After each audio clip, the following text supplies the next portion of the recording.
बिस्मिल्लाहिर्रहमानिर्रहीम। अस्सलाम वालेकुम डियर स्टूडेंट्स, आज हम सीखेंगे 9th class physics chapter number 5 की कम्प्रिहेंसिव क्वेश्चंस में से क्वेश्चन नंबर 2।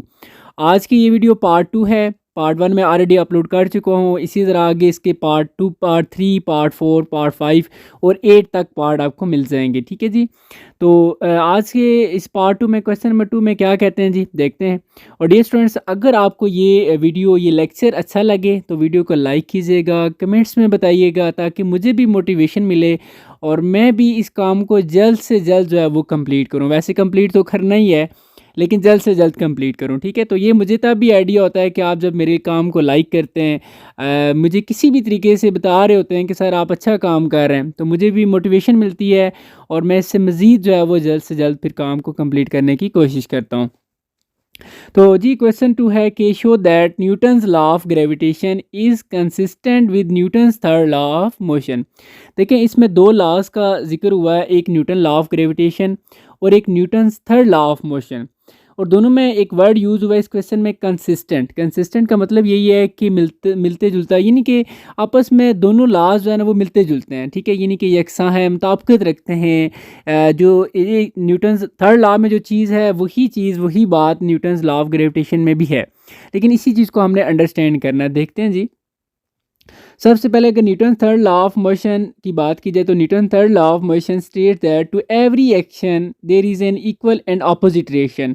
वेरी सिंपल है, आपने इसको अंडरस्टैंड किया होगा कि हर एक्शन का एक रिएक्शन होता है जो कि उससे बिल्कुल मैग्नीट्यूड में बिल्कुल उससे इक्वल होता है, जबकि डायरेक्शन में उससे ऑपोजिट होता है। ठीक है, लाइक एक रॉकेट है, उसमें से जो गैसेस निकलती हैं बैकवर्ड डायरेक्शन में, वो उसका एक एक्शन है, और रिएक्शन में क्या होता है, रॉकेट ऊपर की तरफ जाता है। यानी कि हर एक्शन का कोई ना कोई रिएक्शन होता है। ठीक है, ये न्यूटन थर्ड लॉ है। अब देखते हैं कि जी यही चीज़, यही बात कैसे जो है ना न्यूटन लॉ ऑफ ग्रेविटेशन में भी है।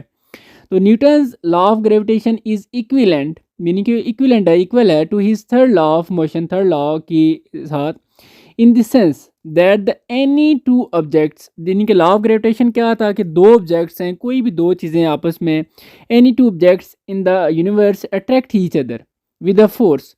यानी कि कायनात में जितनी भी चीज़ें हैं, हर चीज़ दूसरी चीज़ को क्या करती है, अट्रैक्ट करती है विद फोर्स, एक फोर्स के साथ। ये लॉ ऑफ ग्रेविटेशन है।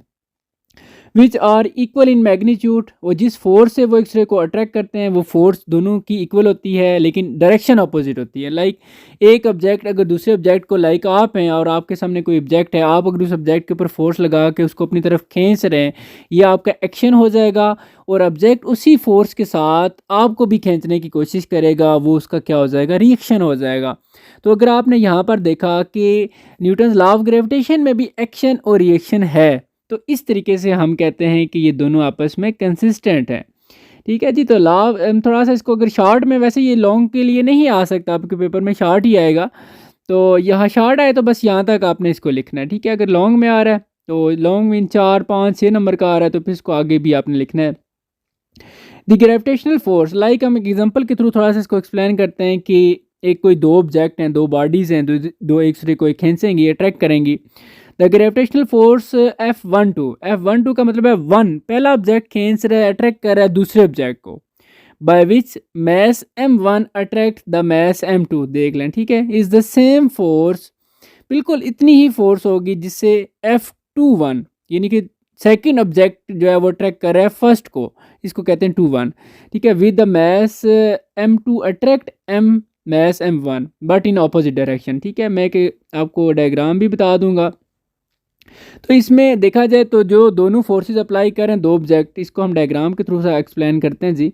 ये एक डायग्राम है, इसमें आप देख रहे हैं एक M1 है, एक M2 है। M1 जो है वो फोर्स लगा रहा है, जिसको हम 1-2 बोल रहे हैं, क्योंकि ये वन ऑब्जेक्ट लगा रहा है 2 के ऊपर।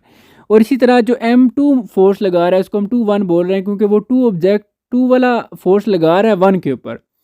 तो अब देखा जाए तो दोनों की फोर्स इक्वल है, मैग्नीट्यूड में जितनी फोर्स M1 लगा रहा है उतनी फोर्स ही M2 लगा रहा है, फोर्स दोनों की इक्वल है।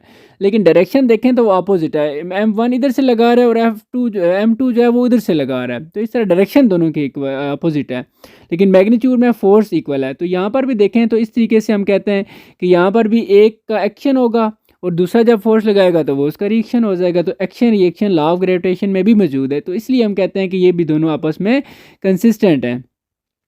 तो इसको आपने ऐसे लिखना है, फिर मैथमेटिकली आपने लिख देना है these forces form the action reaction pairs as in the Newton's third law of motion, यानी कि इस तरह यहाँ पर भी एक्शन रिएक्शन का पेयर बन जाता है जैसे Newton third law of motion में है।